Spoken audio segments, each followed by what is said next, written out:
Zoom చేస్తారా? పంపిస్తాను కదమ్మా.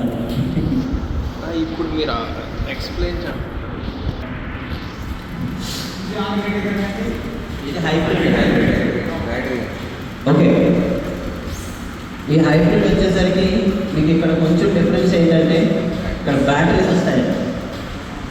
ఓకే, ఇక్కడ మనకి బ్యాటరీస్ వస్తాయి. అట్లాగే వాట్ ఇట్ ఈస్ ఆన్ గ్రిడ్లో మనం ఎట్లయితే బయటకి ఇస్తామో అదే ఉంటుంది. ఓకే, ఆన్ గ్రిడ్లో ఉన్నట్టు బ్యాటరీ ఉంటుంది, అలాగే ఆన్ గ్రిడ్లో ఉన్నట్టు నెట్ మీటర్ కనెక్షన్ ఉంటుంది.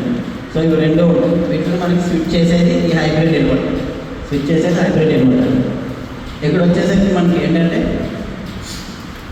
6 kW 48 volts ఇన్వర్టర్ తీసుకుంటాం మనం. ఇక్కడ కనెక్షన్ కూడా మీరు ఇక్కడ అర్థం చేస్తే ఇది సిరీస్ కనెక్షన్ కాదు, ప్యారలల్ కనెక్షన్ చేసాం. ఓకే, అంటే రెండు ఈ సెట్ ఒకటి, ఈ సెట్ ఒకటి, ఈ సెట్ ఒకటి, ఈ సెట్ ఒకటి, ఈ సెట్ ఒకటి, అంటే అట్లా మనకి 5 అయినాయి, 5 బంచ్లు అయినాయి. ఓకే, సో 5 బంచ్లు అయినాయి కాబట్టి మనకి ఇక్కడ ఇది మాత్రం 12,560 కరెంట్ మాత్రం పెరిగింది. ఓకే, వోల్టేజ్ వచ్చేసరికి మనకు అక్కడ 180 ఉంది, ఇక్కడ మాత్రం 90 volts వచ్చింది. రైట్, అండ్ ఫైనలీ వాటేజ్ కూడా మనకి 540 వాటేజ్ మాత్రం అన్ని ప్యానల్స్ కనెక్ట్ చేసాం కాబట్టి 540 వాటేజ్ మాత్రం తీసుకుంటాం. సో దాని నెక్స్ట్ లెవెల్ మనం 6 kW తీసుకుంటాం. అన్నీ కూడా 6 kW కాంపోనెంట్స్ తీసుకుంటాం.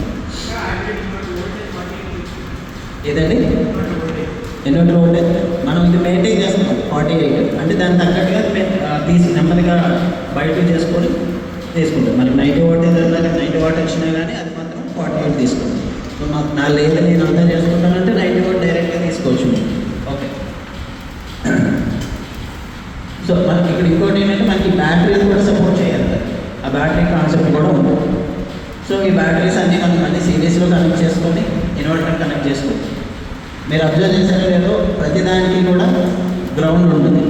ఏసీడీబీ గ్రౌండ్ ఉంటుంది, ఇన్వర్టర్ గ్రౌండ్ ఉంటుంది, ఏసీడీబీ గ్రౌండ్ ఉంటుంది, ప్యానల్ ఉంటుంది, అండ్ సిమిలర్లీ మన లైట్ అర్స్టర్ కూడా ఉంటుంది. ఓకే, సో ఇక్కడ కాంటెక్స్ట్ వచ్చేసరికి మనకి బ్యాటరీ కావాలా, ఆన్ గ్రిడ్ అవ్వాలా, అది స్విచ్ అయ్యేది మాత్రం ఇక్కడ. ఓకే,